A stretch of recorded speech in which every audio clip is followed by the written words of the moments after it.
우리들은 하나님의 자녀이지요. 그래서 빛의 자녀라고 불리게 됩니다. 그러면 빛의 자녀면 어둠의 자식들도 있네요. 예, 있습니다. 세상 권세 잡은 마귀에게 종노릇하면서 하나님을 알지 못하고 세상 유행 풍속을 좇으며 살다가 죽어 지옥에 가는 사람들은 어둠의 자식들이지요. 그러면 이제 하나님의 자녀들은 본래부터 하나님 빛의 자녀냐면 또 그런 것은 아니에요. 본시 어둠의 자식들이었습니다. 마귀의 종노릇하며 세상이 전부인 것처럼 살았단 말이에요. 그런데 하나님께서 결국에는 이제 빛의 자녀를 만들어 주시게 된 거지요. 요한복음 1장 9절과 12절 13절에 보면 참빛 곧 세상에 와서 각 사람에게 비추는 빛이 있었나니 영접하는 자 곧 그 이름을 믿는 자들에게는 하나님의 자녀가 되는 권세를 주셨으니 이는 혈통으로나 육정으로나 사람의 뜻으로 나지 아니하고 오직 하나님께로부터 난 자들이니라. 하나님께로부터 난 자가 있는데 하나님이 낳으셨대요. 어떻게? 생명의 빛인 예수를 구주요 주로 영접하여 죄사함 받고 하나님의 자녀가 되도록 하나님이 그렇게 하신 것입니다. 그래서 우리는 흑암의 권세에서 이제는 건진받으여 하나님이 사랑하시는 아들의 나라로 옮겨지게 되었습니다. 우리는 어둡고 침침한 지옥에 들어가서 살아야 되는데 우리를 건져내가지고 지금은 어디로 가게 되어 있어요? 밝은 하늘나라로, 자유하는 나라로 이렇게 갈 수 있도록 해 주셨단 말이요. 그래서 우리는 어디 시민? 천국 시민이 된 것이지요. 자, 이런 신분의 변화가 왔으면 우리는 어떻게 살아야 되느냐 하는 것입니다. 이렇게 신분의 변화가 왔으면 이제 우리는 어떻게 살아야 되느냐. 에베소 5장 8절로 9절을 읽도록 하겠습니다. 8절로 9절. 너희가 전에는 어둠이더니 이제는 주 안에서 빛이라. 빛의 자녀들처럼 행하라. 빛의 열매는 모든 착함과 의로움과 진실함에 있느니라. 주를 기쁘시게 할 것이 무엇인가 시험하여 보라. 우리가 전에는 어둠이었는데 이제는 빛이라는 거요. 자, 그러면 한번 물읍시다. 빛의 어둠이 이렇게 기생할 수 있어요? 어둠이 거기 껴가지고 이렇게 살 수 있어요? 빛에? 그럴 수는 없어요. 그냥 빛은 그냥 밝음입니다. 우리가 하나님과 주님을 모시고 살게 되었는데 하나님과 주님의 영광은 해보다 말도 못하게 밝아요. 해보다 조금 못 미쳐요. 네? 잘 몰라서 물어보는데 예, 성경에 보니까 해보다 더 훨씬 밝다고 이렇게 써놨네요. 그럼 해보다 밝은 분이 내 안에 들어왔으면 나는 그냥 조금 밝아야 돼요? 말도 못하게 밝아야 돼요? 말도 못하게 밝아야 되는 거지요? 그리고 그 빛의 열매는 뭐라고 써놨죠, 아까? 빛의 열매는 모든 착함과 의로움과 진실함이 있다고 했는데, 빛의 열매가 착함과 의로움과 진실함이면, 어둠의 열매는 뭐요? 착함에 반하여 악함이고, 의로움에 반하여 불이고, 그리고 진실함에 반하여 거짓되게 사는 거지요. 여러분, 우리는 이제 빛의 자녀가 됐으니까 어둠을 한 점도 인정할 수 없는 존재가 되었습니다. 그래서 사도 바울 같은 이는 말씀하시는 뭐라고 얘기하세요? 얘들아, 악은 어떤 모양이라도 다 버리고 오직 선을 취하여 살아라. 이렇게 얘기하지요? 아, 인간이 어떻게 그렇게 사냐? 빛으로 산다고 노력을 하면서도 어둠이 살짝 끼면 그런 줄 알고 지내. 이렇게 사도 바울이 그렇게 써놨어요? 아니요. 하나님을 제대로 아는 사람은 그런 언사는 조금도 하지 않습니다. 그냥 선을 쫙 꺼가지고 무조건 밝아야 돼. 악은 모양이라도 싹 버리고 오직 선으로 살아야 돼. 이렇게 말씀한단 말이요. 하나님 거룩하신 같이 너희도 거룩하고 하나님 온전하신 같이 너희도 온전해야 돼. 우리 수준을 어디 수준에다 맞춰서 하려고 하는 거예요? 하나님 수준에 맞추라고 막 성경을 내내 우리에게 종주목이란 말이요. 그러면 아이고, 야, 진짜 힘든 말씀이긴 하지만 어떻게 하냐. 그래서 성령을 더 구하면서 그렇게 살려고 해야 되겠지요? 근데 사람들이 자꾸 해석을 스스로 해가지고, 인간 어떻게 그렇게 산디야? 엎어지고 넘어지고 일어나고 잘못됐다고 일어서다가 또 엎어지고 뭐 그렇게 가는 거지 뭐. 그래서 평생 엎어졌다, 일어나고 엎어졌다, 일어나면서 간다 이렇게 생각을 하는데 성경은 그런 유로 얘기한 적이 없어요. 너 빛이야? 그럼 오직 착해? 이렇게 써놨지. 그냥 두리뭉실 가는 거 없어요. 그러니까 여러분, 말씀을 말씀으로 바를 수 있는 분들이 되기를 원합니다. 우리는 무조건 밝아야 돼. 네? 자, 그래서 무조건 밝아야 되는데, 그러면 어떻게 살아야 되느냐? 항상 하나님을 기뻐하세요. 범사에 감사하세요. 하여간 지각에 뛰어나신 하나님의 평강이 생각과 마음이 주장되도록 사세요. 그리고 하나님과 늘 의의 관계에 순종하고 맡겨 사세요. 그리고 소망 중에 우러러 샘을 얻고 은혜와 진리 가운데 삶을 사는 이런 삶을 그냥 추구하면서 사는 거요. 여러분 내내 막 그러고 지금 사시는 거지? 이렇게 돼야 예수 그리스도 안에 있으면 새로운 피조물이라. 보라, 이전 것이 아니고 새 것 됐다. 나 새 것이요 이러고 산단 말이요. 근데 잘 모르겠어. 흔 건지 새 것인지 이거 감이 안 오네. 기도 더 열심히 하시는 분들이 다 되기를 원합니다. 감이 안 오는 것은 여전히 나에게 묶여 사는 것이고 환경의 지배를 받고 있기 때문에 아직도 감이 제대로 오지 않는 거예요. 그래서 제대로 감이 오도록 누가 역사하셔야 돼?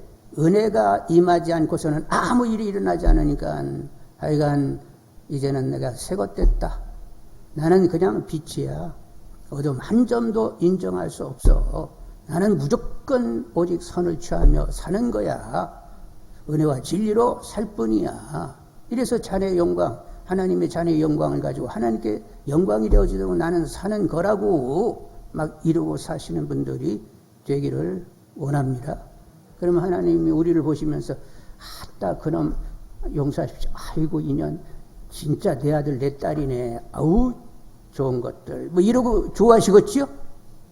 근데 하나님은 항상 저거 언제나 변하지. 저거 넘어지고 자빠지고 일어나고 넘어지고 자빠지고 일어나고 그냥 저 짓을 언제까지 저거 하는 걸 내가 봐야 돼? 이러면 안 되겠지요?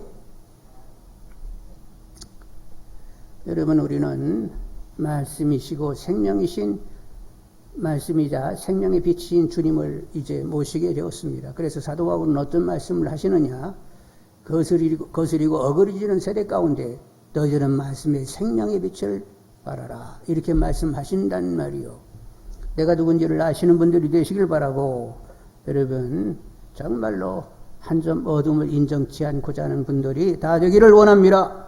주 안에서 기쁨과 감사와 평강과 소망과 은혜와 진리와 선과 신실로 사는 하나님과 다시 없이 친밀함을 느끼면서 하나님이 현재 내 안에 임재하시고 돌보시고 역사하심이 분명하다 막 이렇게 여겨지는 이런 믿음 생활을 하고자 하는 분들이 되기를 원합니다.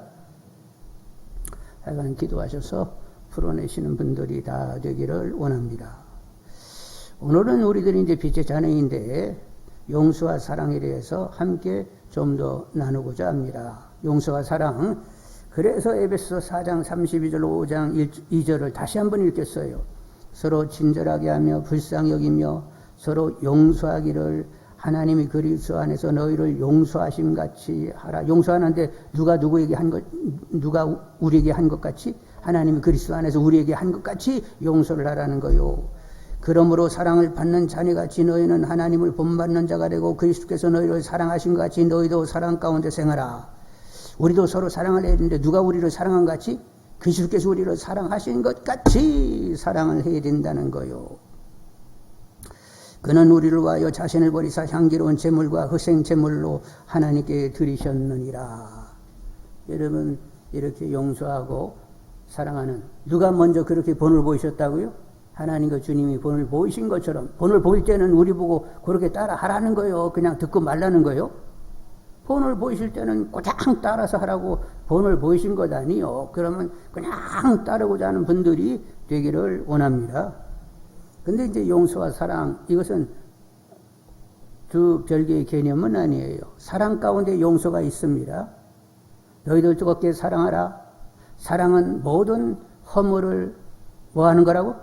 덮는 거라고 했습니다. 그러니까 용서는 사랑 안에 들어가 있는 거예요. 포함되어 있는 것입니다.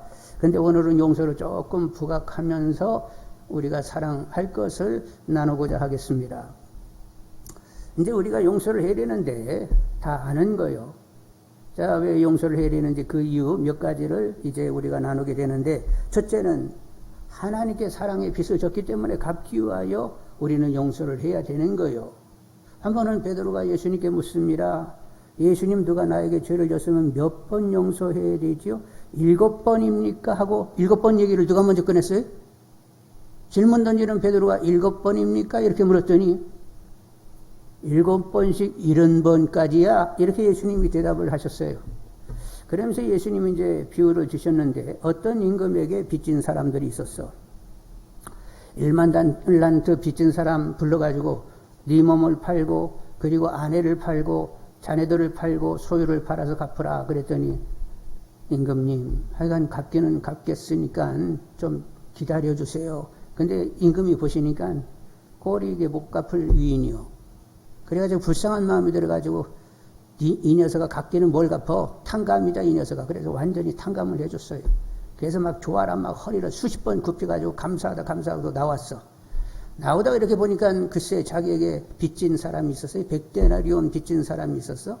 그래가지고 멱살을 붙들고는 왜 안 갚아 이 싸가지야. 그러더니 아이고 좀 참으라고 내가 갚을게. 그랬더니 갚기는 뭘 갚어. 그리고 옥에다 확 쳐버렸어요. 근데 이런 사정을 동료들이 다 이렇게 보고는 그 100데나리온 빚져가지고 감옥에 들어간 사람 안타까이 여기면서 참 안 됐다 이런 얘기를 했거든요. 근데 그 얘기가 누구 귀까지 들어갔어? 결국엔 임금 귀에 들어갔어요.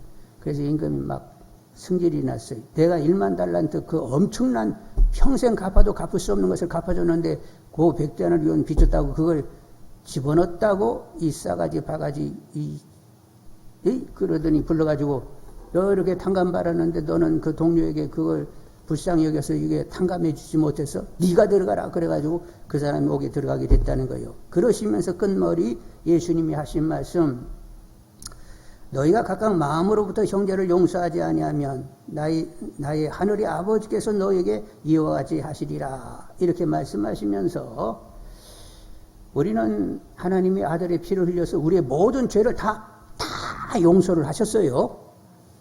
그래서 이제 사랑의 빚을 졌는데, 이건 우리가 무수한 사람들을 평생 용서해도 갚을 수가 없는 거예요. 그러니까 우리는 핫소리 말고 그냥 계속 용서를 하면서 지내야 되는 거예요. 70번씩 7번이라고 할 때 7자는 만수입니다. 10자도 만수예요. 성경에 7이라든가 이 10자는 다 만수인데, 만수 곱하기 만수하면 어떻게 되는 거예요? 충만히 용서하라, 끝까지 용서하라, 이런 뜻이 되는 거지요. 그래서 우리는 사랑의 빚을 갚기 위하여 하여간 다 용서하는 분들이 되기를 원합니다. 그리고 여러분 주님이 가르친 기도할 때 어떻게 기도하셨어요? 우리가 우리에게 잘못한 사람을 용서해 준 것 같이 우리 죄를 용서하여 주시고 우리를 시험에 빠지지 않게 하시고 악에서 구하소서, 이렇게 기도하지요? 이 기도 여러분 몇 번 하신 것 같아? 수천 번을 한 것 같아? 수만 번을 한 것 같아? 예수를 믿은 이래 그냥 계속 하여간 때 없이 그냥 이 기도를 수없이 해왔는데, 여러분 그래가지고 다 용서하고 그냥 지내는 거요. 기도는 기도대로 하고 그냥 용서 못할 사람 막 그냥 미워하고 그냥 판단하고 막 험구하고 그러고 지내는 거요.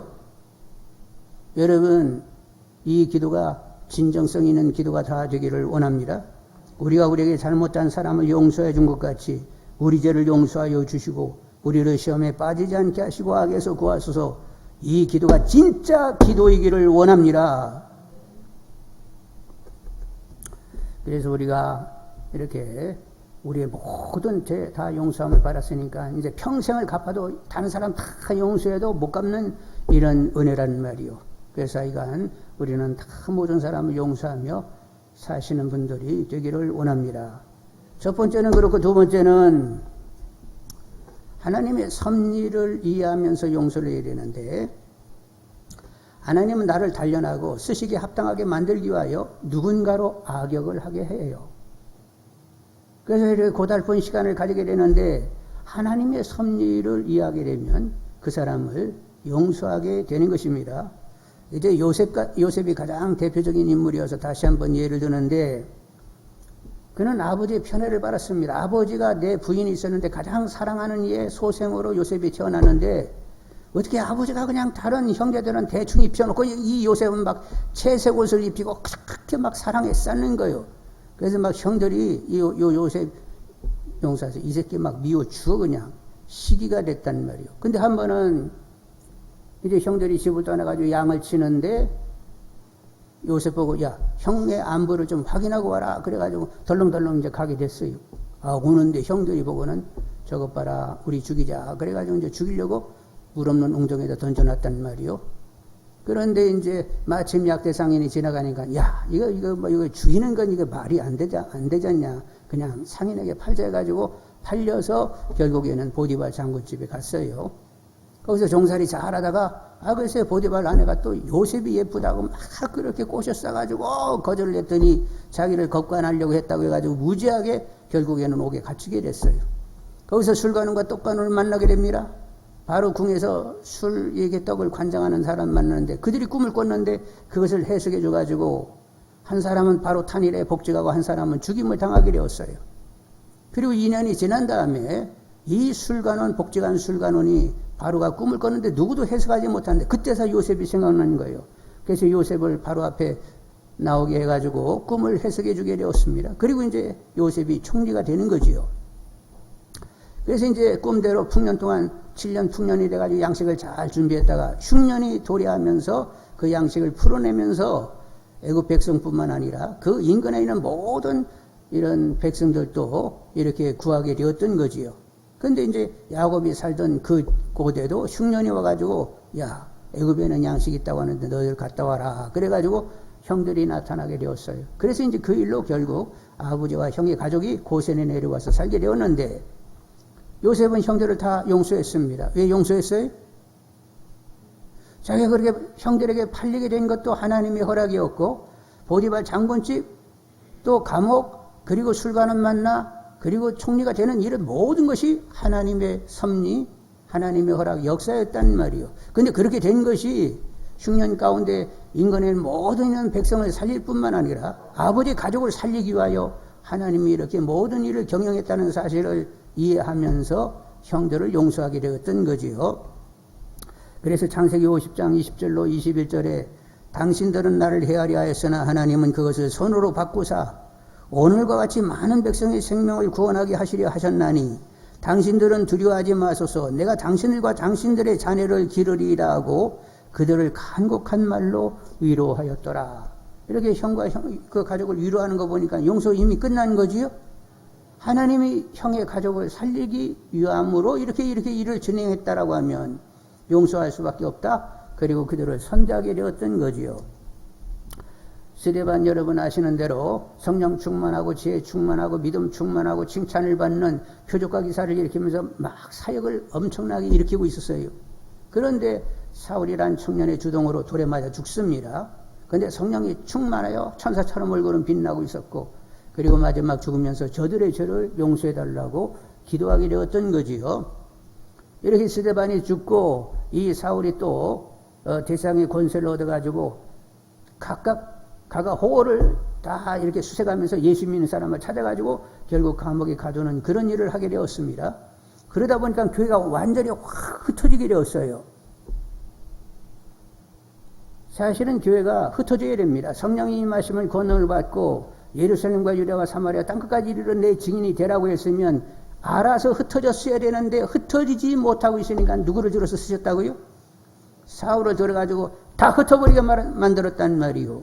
그리고 이제 사울은 또 다메섹에 예수 믿는 사람들이 있다고 해가지고 급거 거기 체포하러 갔던 거지요. 그래서 도상에서 부활하신 주님을 만나고 회심하게 되었습니다. 그래서 이제 사울이 이제 회심하게 되었단 말이요. 그래서 이제 죽도록 이제 주님을 위하여 살게 되었는데 왜 그가 그렇게 죽도록 살지 않으면 안 되는 거요? 사도로 부르심 받은 자기 목도 있지만 누구를 죽여놨다고? 스데반까지 죽였으니까 그 목까지 자기가 해야 될 것 아니요. 그러니까 낯소리 못하고 막 죽지 살기로 오지 그냥 주님을 위하여 살게 되었는데 다 이런 모든 것이 하나님의 섭리적인 경영이었습니다. 그래서 초대교회는 자기들을 흩어지게 한 이 사울을 막 미워야 돼요? 용서해야 돼요? 흩어지지 않고 있으니까 흩지하신 하나님이 그 사울을 쓰신 것을 생각을 하면 그런 섭리적인 경향을 이해하면서 용서하게 되는 거지요. 그래서 초대교회는 이제 이 사울이 사도 바울이 됐는데 사도 바울을 행하는 그 일을 돕는 쪽으로 그 이후에 보면 열심히 도와주고 있단 말이요. 그래서 우리는 하나님의 섭리적인 그런 경영을 이해하면서 누군가를 용서해야 되는 것입니다.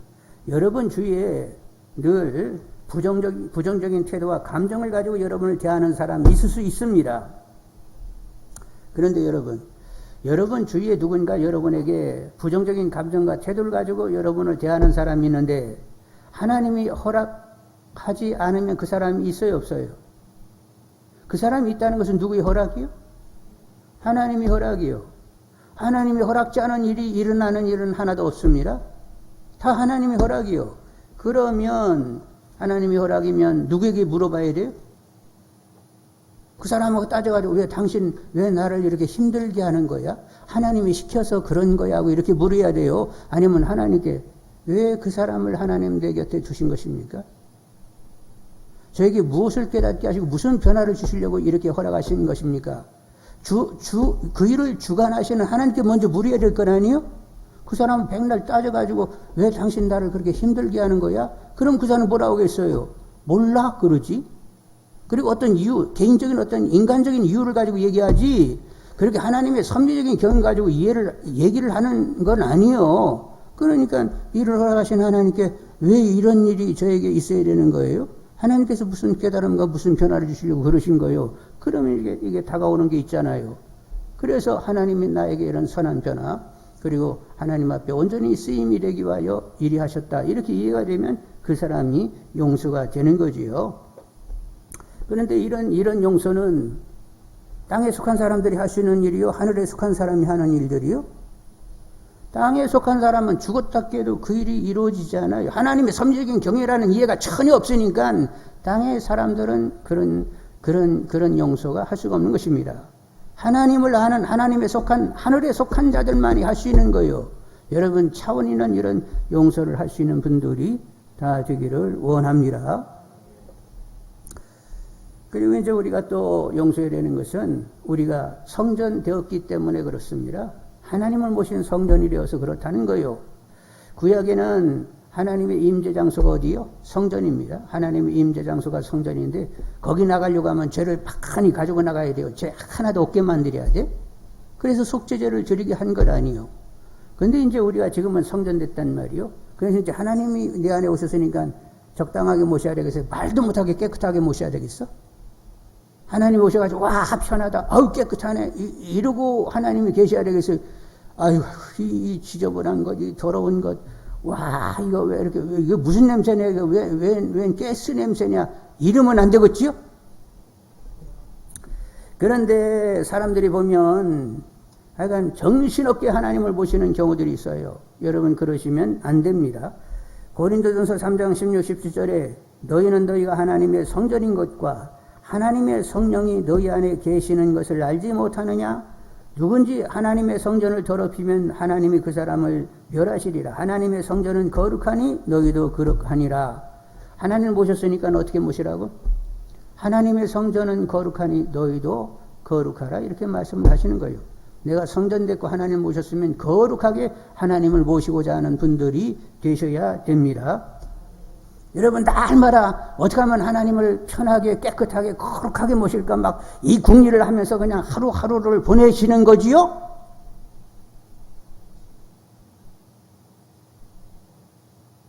하나님을 모셨으면 임마누엘로 하나님은 24시간 우리 안에 계십니다. 그리고 순간순간 우리를 주장하시는 분이요. 그래서 아이고 하나님을 어떻게 깨끗이 모셔야 되는데 깨끗이 모셔야 되는데 이 궁리를 하면서 하루가 가야 된단 말이요. 근데 그런 생각이 전혀 없으면 누구로 사는 거지? 사실은 나로 살고 있는 거예요. 그리고 얼마나 하나님을 모셨다 하면서 얼마나 우리 심령을 방치하는지 몰라. 미움과 분노와 악독과 비방과 저주와 거짓과 탐욕과 교만과 자랑과 시기 이런 것들이 채워지면 그게 방이요 그냥 가스실이요? 막 독가스실에다가 하나님 오시지요. 이를 쌓고들 지낸단 말이요. 이렇게 하나님 원치 않는 것으로 살면 그것은 죄성을 따르는 것이고 사단의 지배 가운데 있다 이렇게 말할 수 있는 거지요. 그래서 우리는 늘 지속적으로 어떻게 하면 하나님을 곱게 편안하게 깨끗하게 모실 수 있는가 이런 질문을 스스로 가지면서 성령의 역사를 구하며 선한 것으로 채워지기를 끊임없이 기도하는 분들이 다 되기를 원합니다. 그래서 용서하고 사랑하라는 거예요. 용서하게 되면 사랑하게 되면 뭐가 다 날아간다고? 미움과 악독과 분노와 저주 이런 것들이 다 이제 치워지게 되는 거지요. 그래서 이런 하나님을 독가스실에다 모셔놓고 뭐 편안하시죠. 쓸데없는 소리 하지 말고 하여간 너희들이 성전이면 성전이 거룩한 것처럼 너희들도 거룩하라 이렇게 말씀하시니까 조금 깨끗한 거 가지고도 안 되고 완전히 깨끗하게 하나님을 모셔야 되겠다 이런 생각을 가지면서 여러분 하여간 하나님의 임재, 선한 돌봄, 강력한 역사를 경험하기 위하여 회개가 빠르고 또 은혜와 진리로 사는 용서와 사랑으로 살고자 하는 이런 성전된 분들이 거룩한 성전이기를 소망하는 분들이 다 되시기를 원합니다. 그리고 이제 또 한 가지는 우리가 용서를 해야 되는 것은 주님 뵐 날이 언제인지를 몰라서 항상 준비되어야 되기 때문에 용서하고 사랑으로 살아야 되는 거예요. 우리가 몇 시간 후에, 며칠 후에, 몇 달 후에, 몇 년 후에 죽을지는 몰라요. 하나님이 죽는 날은 그분이 결정하십니다.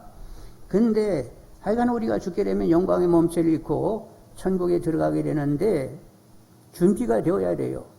누가 누구랑 결혼하기 위하여 가는 것처럼 신랑 되신 주님과 결혼하는 신부인 나로 생각하면서 준비가 있어져야 된단 말이요. 그래서 빛난 세마포 흰옷을 입어야 되는데 그 빛난 세마포 흰옷은 무엇을 얘기하는 것이라고? 성도의 옳은 행실입니다. 계시록 19장 7절로 8절에 우리가 즐거워하고 크게 기뻐하며 그에게 영광을 돌리세 어린 양의 혼인 기약이 이르렀고 그의 아내가 자신을 준비하였으므로 그에게 빛나고 깨끗한 세마포 옷을 입도록 허락하셨으니 이 세마포 옷은 성도의 옳은 행실이로다 하더라 하였습니다. 여러분 신부가 신랑을 맞으러 이제 혼인잔치에 가게 되는데 어떻게 하고 간대요? 머리박 다 산발하고 막 얼굴은 그냥 세수도 않고 막 화장기도 묻어가지고 그냥 막 지저분하고 막 예? 그리고 그냥 자다 일어났처럼 막 눈곱도 가지고 그러고 신랑 앞에 가는 거요. 그날따라 막 깨끗하고 막 곱게 화장해가지고 어제하고 오늘은 왜 이렇게 다른겨? 이거 왜 갑자기 천사가 됐어? 막 이렇게 꾸미고 신랑을 만나요? 이렇게 신랑 신부 저도 이렇게 주례를 서보지만 이 신부가 어제 그 신부였어? 막 이럴 때가 한두 번이 아니라니까? 어떻게 화장들을 그렇게 잘 하시는지 모르겠네. 까지 막 와가지고 그냥 얼마나 잘 예쁘게 꾸미고 이렇게 쓰는지 모른단 말이요. 그래서 여러분 언제 죽을지도 몰라요.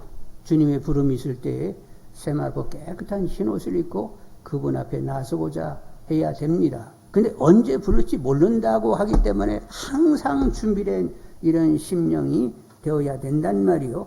지금 당장 불러도 곱고 아름답게 그분 앞에 서야 되기 때문에 여러분 미움 저주 막 악을 쓰다가 부름 받으면 안 되겠지요? 그래서 용서와 사랑으로 늘 그렇게 살다가 불러지는 분들이 다 되기를 원합니다. 언제 불러도 좋을 양으로 준비되기 위해서는 용서와 사랑으로 살아야 되는 거지요. 그래서 용서하고 사랑하자는 얘기를 했는데 일단은 사랑의 빛을 줬기 때문에 그리고 섭리적인 경영을 이해하게 되면 그리고 성전된 자로서 그리고 주님이 언제 불러도 좋을 양으로 우리는 용서하고 사랑하며 살아야 되는 것입니다. 근데 아까 얘기한 대로 사랑이 크면 허물을 덮는다고 했어요. 용서는 그냥 사랑에 포함이 되는데 사랑은 훨씬 더 다양한 내용을 담고 있어요. 근데 이 사랑은 인간 수준의 사랑은 아닙니다. 하나님 수준의 사랑이요. 지금 얘기 전에 했지요? 하나님을 본받아 용서하라. 주님과 같이 사랑하라. 수준이 어느 수준이요? 하나님 주님의 수준의 사랑을 하라고 했지, 너희들 인간마당에 인간 안에서 나올 수 있는 그런 애정, 그런 수준 아니라고 이렇게 말씀을 하시는 거예요. 그래서 우리가 나눌 사랑은 신적인 사랑인데,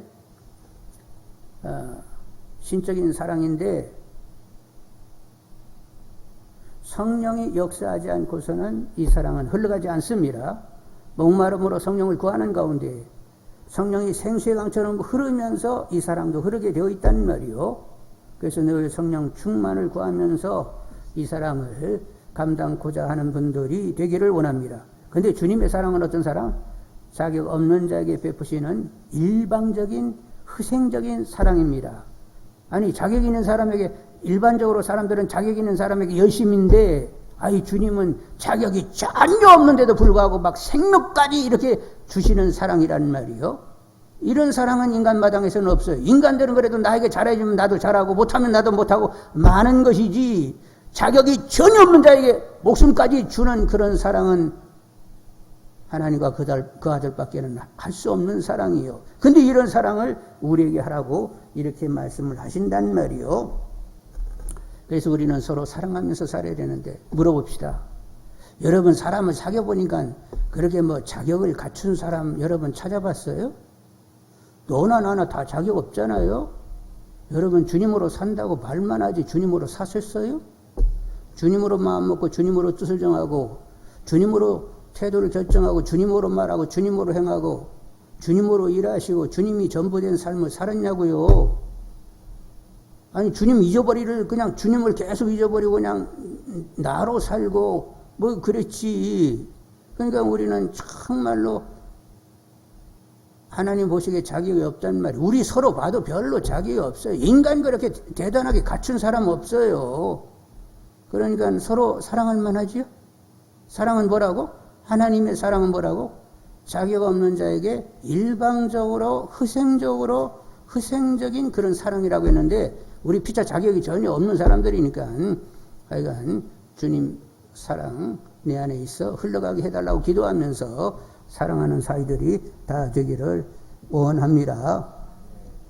그래서 이제 주님이 사랑하라고 했으니까 성경 몇 말씀을 찾아서 잠깐 확인하는데, 요한복음 13장 34절로 35절에 새 계명을 너희에게 주노니 서로 사랑하라. 내가 너희를 사랑한 것 같이 너희도 서로 사랑하라. 너희가 서로 사랑하면 이로써 모든 사람이 너희가 내 제자인 줄을 알리라. 웜에 예수님 제자이잖아. 그러려고 하면 누구처럼 살아야 된다고? 그 선생 예수님처럼 사랑을 해야 된다 이거요. 그래서 우리가 예수 제자 됐으니까 주님이 우리를 어떻게 사랑했는지를 묵상하면서 사랑을 할 수 있기를 원합니다. 레위기 19장 18절에 원수를 갚지 말며 동포를 원망하지 말며 내 이웃을 사랑하기를 내 자신과 같이 사랑하라. 나는 여호와이니라. 나를 사랑하듯 이웃을 사랑하고 내 몸을 사랑하듯 이웃을 아끼며 사랑하라고 이렇게 말씀을 하십니다. 누가복음 6장 31절에 남에게 대접을 받고자 하는 대로 너희도 남을 대접하라. 사람들이 나를 존중해주고 아껴주고 이렇게 배려해주기를 원하지요? 그러면 나도 그 사람을 존중하고 아끼고 배려해야 된다는 거예요.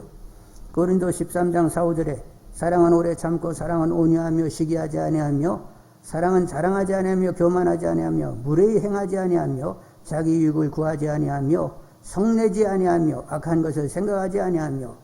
우리는 주위 사람들에게 오래 참고 온유하고 시기하지 않고 자랑하지 않고 교만하지 않고 성내거나 악을 도모하지 않고 겸손히 상대 유익을 구하는 사랑을 실천해야 합니다.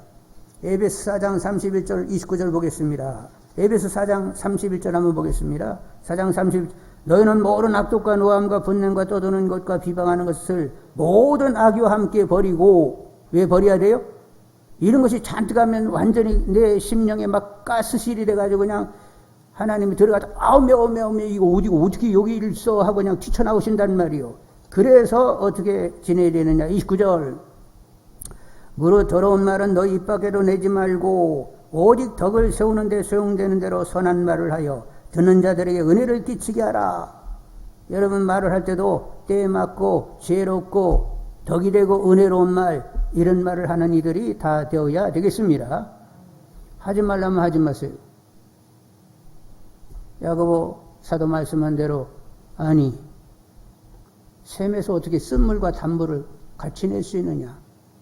험구하고 미워하고 판단하고 막 그러다가 그 입 가지고 찬송을 부른다고, 이건 마땅치 않은 일이지. 그러니까 입술을 항상 깨끗게 해가지고 하나님께 노래할 수 있어야 된단 말이요. 근데 이게 구분이 안 돼. 그냥 할말 못할 말 다 하다가 뭐 또 찬송 불러? 그럼 부르자 하고 막 불러쌌고, 이렇게 분간 없이 이렇게 지나게 되는데, 그러지들 말고 좀 입술을 깨끗게 해가지고, 하여간 때에 맞고 지혜롭고 덕이 있고 은혜로운 말을 나누다가 찬송을 부를 수 있어야 되는 거예요. 그것이 하나님을 향한 사랑이고, 그렇게 은혜의 말을, 덕 있는 말을 나누는 것이 또 주위 사람을 사랑하는 것이 된다는 거예요. 여러분 그렇게 사시기를 원합니다. 어제까지는 그랬어도 오늘부터 그럽시다. 우리는 어둠의 자식이요 빛의 자녀들이요. 빛의 자녀요. 그럼 어둠 한 점 인정할 수 없습니다. 이번 근본 추석에 또 가족도 만나고 친지도 만나게 되는데 어떻게 할까요? 빛의 자녀답게 용서와 사랑으로, 그리고 선한 언어와 행실로 덕을 끼치면서 하나님의 영광을 돌리는 추석이 되도록 그렇게 보내시는 분들이 되기를 원합니다.